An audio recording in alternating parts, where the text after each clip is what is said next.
Welcome back guys, thank you so much अभी तक जो आपने सपोर्ट दिखाया है। डेफिनेटली चैनल को चेकआउट कीजिए ताकि आपको पता लग सके कि कौन सी टाइप की वीडियो इन पर आने वाली है। तो इस वीडियो में हम लोग रखते हैं लाइक एम 50 का लाइक। कहानी शुरू होती है एक अल्बर्टो नाम की लड़की को दिखाते हुए जो कि एक पेड़ के ऊपर मर चुकी थी। तो रोज़ नाम के एक ऑफिसर वो मिलने के लिए जाती है क्रिस्टियानो हैबरसीट से। एंड रोज़ को भेजा था कोई कार्ल मॉक नाम का ऑफिसर ने। रोज़ मिलती है क्रिस्टियानो हैबरसीट से। आज वो रिटायर होने वाला है लेकिन उसके शक्ल देख के लगा था वो खुश नहीं है इस चीज़ से। तो जो पूछती है उस पुराने एक केस के बारे में, अल्बर्टो नाम की लड़की के केस के बारे में जिसकी लाश जो है वो पेड़ के ऊपर मिली थी। उस केस को जो है क्रिस्टियानो हैबरसीट ही इन्वेस्टिगेशन कर रहे थे। इसका मतलब ये है कि ये केस अभी पेंडिंग में है। लेकिन यहाँ पर अचानक होता क्या है कि क्रिस्टियानो हैबरसीट अपनी गन निकालते हैं एंड एक दूसरे ऑफिसर बैग को जो है वो कहते हैं उसकी वो वीडियो बनाए। क्रिस्टियानो जो अपना हाथ दिखाते हैं उस कैमरा की तरफ जिसमें लिखा होता है कार्ल मॉक। अपना हाथ दिखाने के बाद जो है अपने आप को ही गोली मार के मर जाते हैं यहाँ पे सबके सामने ही। कार्ल मॉक जो है क्रिस्टियानो हैबरसीट का जो पहले पार्टनर था, लेकिन दोनों के बीच में थोड़ी सी जमती नहीं थी। दोनों जो है वो झगड़ा करते रहते थे इस केस को लेके। ऑफिसर रोज जो है वो फ़ोन करके बताती कि कार्ल उनका पार्टनर जो था पुराना बोला मर चुका है। कार्ल कहते हैं रोज को कि वो केस के अंदर वो फंस गया था, वो उस केस को सॉल्व नहीं कर पाया था। अल्बर्टो केस, अल्बर्टो जिसकी लाश जो है वो पेड़ के ऊपर मिली थी, उसकी उम्र जो है वो 21 साल की थी। तो ऑफिसर कार्ल समझ जाते हैं कि इस केस को जो है फिर से मतलब इन्वेस्टिगेशन करना होगा इस पुराने केस को। तो सबसे पहले जो रोज एंड कार्ल क्रिस्टियन के घर में जाते हैं। इस घर के अंदर बहुत से ऐसे केस की फाइल होती है एंड देख के लग रहा था कि ये कोई घर नहीं है, कोई ऑफिस है। तब ये दोनों देखते हैं कि स्क्रीन पे जो है अल्बर्टो की डेड बॉडी की फ़ोटो होती है, लेकिन वो डिजिटली मैनिपुलेट किया गया है। मतलब वो फ़ोटो जो वो वीडियो जैसी चल रही थी। तभी इन दोनों को लगता है कि कोई बाथरूम में है। तो ये लोग बाथरूम में जाके देखते हैं तो एक लड़का जो है इनके सामने उल्टी करके मर जाता है। बाथरूम के शीशे में लिखा हुआ था कि आई एम सॉरी। तो हो सकता है इसको कोई पछतावा हो।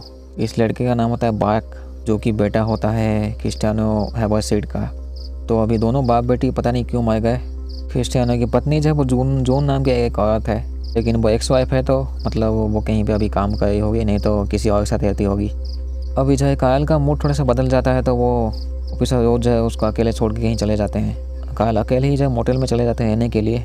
लेकिन अगले सुबह जो है एजेड नाम का कार्ल का ही एक्चुअली रोज का एक साथी चला आता है रूम के अंदर केस के लिए। इसी जगह पे जो है कार्ल फिर से मिलते रोज से, जो कि बहस हुई थी।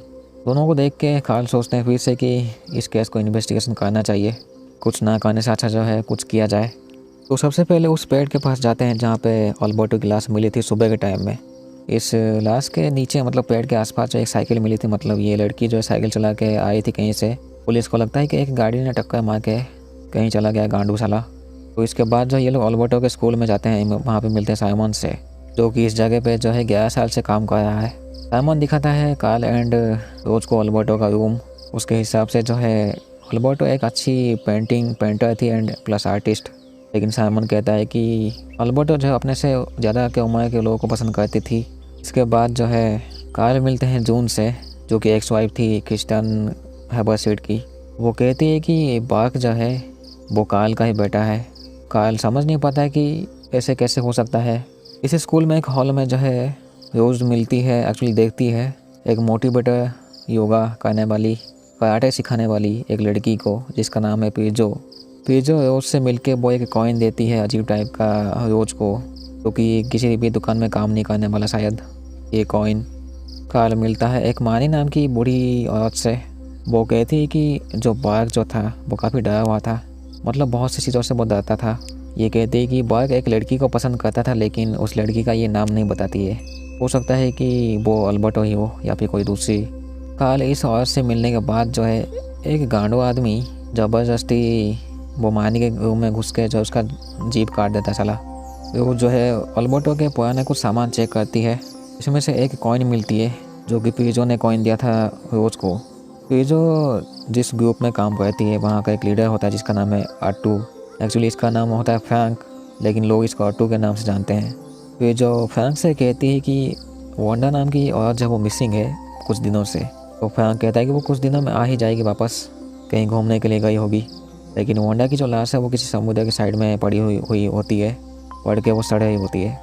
तो खूनी के गांड में ऐसी क्या मस्ती होती है कि वो वांडा को वहाँ पे मतलब मार के चला गया है या फिर फेंक के। जैसे एक चीज़ मैं बता दूँ, ये जो फ्रैंक है मतलब पीजो के साथ जो काम करता है साला गांडू, यहाँ पे योगा सिखाने के नाम पे फ्रैंक उनके साथ टपाटप करता है। पीजो इस बात को जानती है लेकिन वो कुछ बोलती नहीं है फ्रैंक को, उल्टा वो उसका हिलाती है चॉकलेट। इसके बाद जो है कार्ल फिर से जो है वो फ़ोटो देखते हैं, मतलब अल्बर्टो की फ़ोटो जिसको वीडियो जैसी बनाई गई थी। वहाँ पे देखते हैं उसके बॉडी के ऊपर एक निशान होती है, अजीब सी निशान, कोई सिंबल जैसा। कार्ल मिलते हैं फिर से जून से। वो कहती है कि बाग जो है उसे रिहैब सेंटर भेजा गया था क्योंकि वो गांडू जो है बहुत ऐसे ड्रग्स इस्तेमाल करता था इसलिए। लेकिन पता नहीं वो प्रेजेंट टाइम में जो है मतलब उस टाइम जो है वो काफ़ी कन्फ्यूज रहता था, जैसे कि वो 10th बोर्ड एग्ज़ाम में फेल हो गया हो। तो आज़ाद एंड कार्ल मिलते हैं पीजो से उन्हीं के इलाके में। ये लोग जो है सोलर पावर का इस्तेमाल करते हैं एंड में भी जो इससे जो बिजली पैदा होती है वो कुछ लोगों को ये लोग बेच के पैसा कमाते हैं। पीजो कहती है कि इस जगह का लीडर जो है वो अट्टू है यानी कि फ्रैंक, क्योंकि इनको पता लगा था कि अल्बर्टो जो है वो इसी जगह में जो है वो पहले थी। इसके बाद जो है कार्ल मिलता है मानी बुढ़िया से, वो इसकी जबान कटी हुई थी एक आदमी के थ्रू। तो यहाँ पे मानी कुछ बोल तो नहीं पाती लेकिन वो SBK लिखती है। कार्ल समझ नहीं पाते कि ये SBK एक्चुअली है क्या। गांडू पीजो जो है वो बता देती है फ्रैंक को कि पुलिस से कुछ पूछताछ कर रही थी, तो हो सकता है कि इनकी कोई इलाज होगा। तो डेफिनेटली ये लोग नहीं चाहेंगे कि पुलिस को वो इलाज पता चल सके इन लोगों का। ठीक है, फ्रैंक एक होता है रांडीबाज आदमी साला, योगा के नाम पे जो है वो लोगों को पेलता है। फाइनली पुलिस को जो है वांडा की लाश मिलती है वो समुद्र के साइड में, लेकिन ये ऐसी जगह होती है जहाँ पे नॉर्मली लोग सुसाइड करने के लिए जाते हैं। तो पुलिस के लिए थोड़ी सी कन्फ्यूजिंग होगी, वांडा ने सच में सुसाइड करने की कोशिश की या फिर उसकी ठुकाई हुई थी किसी के हाथों। पुलिस को ये भी पता लगता है कि जो वांडा जो है वो 4 महीने की प्रेग्नेंट थी। तभी सेली नाम की एक औरत जो है वो मिलती है गलती से, जब साफ़ सफाई कर रही थी फ्रैंक का रूम, उसे एक बेल्ट मिलती है जो कि वांडा की होती है। फ्रैंक जो है सेली को कहता है कि बस शांत रहने के लिए और लाइट की तरफ बढ़ने के लिए, मतलब एक तरीके से वो सेली को मोटिवेट करने की कोशिश कर रहा होता है साला, क्योंकि सेली थोड़ी सी मोटी होती है इसलिए। लेकिन इसके बाद जो है सेली बाहर जाके जो पीजो से बताती है कि कुछ गड़बड़ उसे लग रहा है, क्योंकि वांडा का बेल्ट जो उसके रूम में मिला था। वो कहती है पीजो को कि इस बात को थोड़ा सा पुलिस को बतानी चाहिए कि वांडा जो है लास्ट टाइम जो है वो यहीं पे थी फ्रैंक के कमरे में। तो पीजो जो है इसी जगह पे वो मौका देख के वो बुरी तरह से मार देती है सेली को उसी के दोस्त के बेल्ट के थ्रू। तो इनके टीम में अभी गॉर्डन नाम का एक ऑफिसर भी जुड़ चुका था। तो ये चारों लोग मिलकर जो अभी इस केस को इन्वेस्टिगेशन करते हैं। इनके पास जो है बहुत से ऐसे अल्बर्टो की ड्राइंग्स होती है। तो ड्राइंग्स में एक आदमी की ड्राइंग होती है जिसके बॉडी पे में भी टैटू होती है। अभी जो है रोज़ ऐसे नॉर्मल इंसान बन के जो है वो पीजो के इलाके में चली जाती है उसके योगा एंड मेडिटेशन में शामिल होने के लिए। इनको पता लगा था कि जो पीजो जो है गांडू लड़की, उसे ऑर्फनेज में भेजा गया था एंड एक तरीके से जो है फ्रैंक एंड पीजो जो है वो भाई बहन है लेकिन उनका बाप अलग है। इस जगह पे जो रोज़ अपना फ़ोन दे देती है पीजो को, जो कि उसका फ़ोन नहीं होता, वो आज़ाद का फ़ोन होता है। तो इन तीनों के पास जो है कुछ नाम होती है, साइमन, मिकी, स्टीफेनो। तो इनको पता लगता है कि जो स्टीफेनो नाम का आदमी जो है अल्बर्टो का जो वो आर्ट टीचर है मतलब था, एंड यही होता है SBK यानी कि स्टीफेनो वॉन कुछ कीचर कुछ होता है उसका पूरा नाम। वो जो सिंबल होती है उसके बॉडी के ऊपर यानी कि अल्बर्टो के ऊपर, वो उस स्टीफेनो का ही होता है, जो कि एक तरीके से उसका में भी सिग्नेचर होता है। उस गांडू टीचर को जो है नौकरी से निकाला गया था क्योंकि उसके ऊपर कुछ इल्ज़ाम लगा था कोई छेड़छाड़ का। इसके बाद जो है कार्ल एंड आज़ाद मिलते हैं SBK से यानी कि स्टीफेनो से एक फैक्ट्री के अंदर। ये गांडू कहता है कि वो जो फ़ोटो जो है उसी ने ही खींची है फ़ोटो, उनमें से कुछ फ़ोटो को वो बेच दिया है डार्क वेब में। ये गांडू कहता है कि वो काफ़ी जेलस था अल्बर्टो से क्योंकि वो काफ़ी अच्छी थी उससे ड्राइंग्स बनाने में। ये गांडू कहता है कि वो टीचर होके भी वो उसको प्यार करता था, मतलब वो वाला प्यार, लेकिन अल्बर्टो उसको नहीं करती थी। डेफिनेटली उम्र में बहुत गैप है। लेकिन ये एक और भी चीज़ भी कहता है कि अल्बर्टो जो वो प्रेग्नेंट थी किसी अननोन के थ्रू, तो इसलिए ये थोड़ा सा मैं भी उदास हो गया होगा।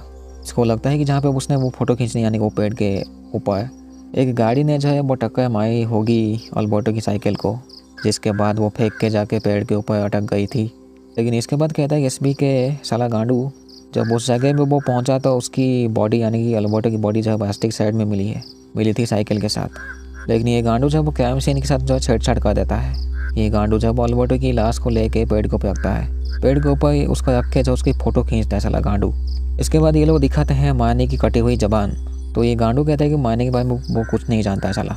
तो मैं भी हो सकता है कि साइकिल का टक्कर खाने के बाद भी जो उस दिन अल्बर्टो जिंदा थी, लेकिन ये गांडू जो है साला मारनी को अल्बर्टो को लेके पेड़ के ऊपर मार दिया होगा एंड फ़ोटो खींचा होगा साला। तो पिज़्ज़ा जब टपाटप खाने के बाद वो कहती है फैंग को कि वो प्रेग्नेंट है, तो दोनों काफ़ी खुश हो जाते हैं। अभी अजीब बात ये होती है कि साले ये गांड लोग के पास जो है कि सीक्रेट क्लब होते हैं जहाँ पे सब लोग नाचते हैं पागल जैसे। उसी तरफ जो है एसबी के जो है जेल से एस्केप कर लेता है। उसकी एक सीसीटीवी फुटेज देखते हैं जहाँ पे वो कैमरे की तरफ देख के या फिर उस नाच को कुछ बोला होता है। तो कार्ल एंड आज़ाद का जो है फिर से उसी फैक्ट्री में जाते हैं जहाँ पे एसबी के को ये लोग पकड़े थे। यहाँ पे जब ये दोनों पहुँचते हैं तो यहाँ पे वीडियो के लिए कैमरा बनी थी एंड लाइव स्ट्रीम चल रही थी, प्लस बड़े बड़े स्क्रीन्स होते हैं यहाँ पे। ये गांडू जो अपने आप को दिखाता है कि वो कितना अच्छा है ड्राइंग्स बनाने में, आर्ट्स में। पहले वो दिखाता है कि वो अपने आप को लटका के मार दिया, लेकिन उसके बाद जो है इन दोनों के सामने आके जो है अपने आप को ही गोली मार देता चला गांडू। इसके बाद जो है कार्ल वो बॉय की फ़ोटो चेक करते हैं, उसकी कंप्यूटर से जो मिली थी। ये फ़ोटोज़ में वो देखते हैं कार्ल अल्बर्टो की फ़ोटो में भी एंड बॉयक फ्रैंक पिज़्ज़ा की फ़ोटो देखते हैं एक साथ। तो बॉयक जो वो काफ़ी अच्छा दोस्त था फ्रैंक का, जो कि लोगों को जो योगा एंड मेडिटेशन के नाम पे साला लोगों को पेलता है अपने रूम के अंदर साला गांडू। फ्रैंक के बॉडी के ऊपर जो है ऐसा बहुत से टैटू होती है एंड जो अल्बर्टो जो बनाई थी वो आदमी की ड्राइंग, वो साला वो में भी फ्रैंक की होती है। कार्ल समझ जाते हैं कि ये जो फ्रैंक है वही ठुकाई वाला है। तो पिज़्ज़ा जो है वो कहती है अभी वो तैयार है, इतना कह के रोज़ को जो है वो स्टीम रूम में ले जाती है एंड वो पूछती है क्या वो पुलिस की तरफ से है। तो डेफिनेटली रोज़ कहती है कि वो नहीं है, लेकिन पिज़्ज़ा प्रेग्नेंट होती है, लेकिन तब भी वो गांडू से पिटाई करती है रोज़ की, जिसमें कि रोज़ जो है बेहोश हो जाती है। वहाँ से पिटने के बाद जो है कार्ल इसी जगह पे ही घूम रहा था, मतलब आया था थोड़ी देर बाद। वो पूछताछ करते हैं ऑफिसर बाग के बारे में, तो उन्हें शक होता है कि वो बाग जो है वो मिला हुआ है साला इनके साथ। तो पिज़्ज़ा कहते हैं कि ऑफिसर बैग जो है वो इस जगह में कुछ महीने के लिए रुके थे। तभी कार्ल कहते हैं कि उन्हें फ्रैंक से मिलना है, लेकिन गांडू पिज़्ज़ा जो है वो धक्का दे देती है कार्ल को सीढ़ी के ऊपर से। जब उनकी आंखें खुलती है तो पिज़्ज़ा से उन्हें बिजली का झटका देती है। तो उसकी आंखें खुलती है स्टीम रूम के अंदर। दूसरी तरफ जैसे तैसे आज़ाद जो है बचा लेता है कार्ल को। पिज़्ज़ा के प्राइवेट पार्ट से जो है काफ़ी खून निकल रहे थे, यानी कि हो सकता है कि जो वो प्रेग्नेंट थी वो बच्चा मर चुका है। पिज़्ज़ा बताती है फ्रैंक को कि यहाँ पे ऐसे हालत हो चुकी है एंड पिज़्ज़ा से वो मर जाती है फ्रैंक के रूम में ही। तो उसको एक चश्मा मिलता है इस स्टीम रूम के अंदर, तो यहाँ पे सनलाइट आई थी तो उसके थ्रू जो है यहाँ पे आग लगा देती है। पूरी तरीके से आग लगने के बाद जो है सबको जब पता चलता है तो ये लोग रोज़ को बाहर निकालते हैं। तो डेफिनेटली गांडू फ्रैंक जो है यहाँ पे नहीं होगा, लेकिन बहुत सी जगह में गया होता है जहाँ पे लोग सुसाइड करते हैं, मे भी इसी जगह जहाँ पे ऊपर से नीचे कूद के मर सकते हैं आसानी से। लेकिन पुलिस से पहले जो है फ्रैंक की यहाँ पे माँ होती है जिसका नाम है जून। तो उन्हें इस बात को छुपा कर रखी थी कि फ्रैंक उसके बेटा है।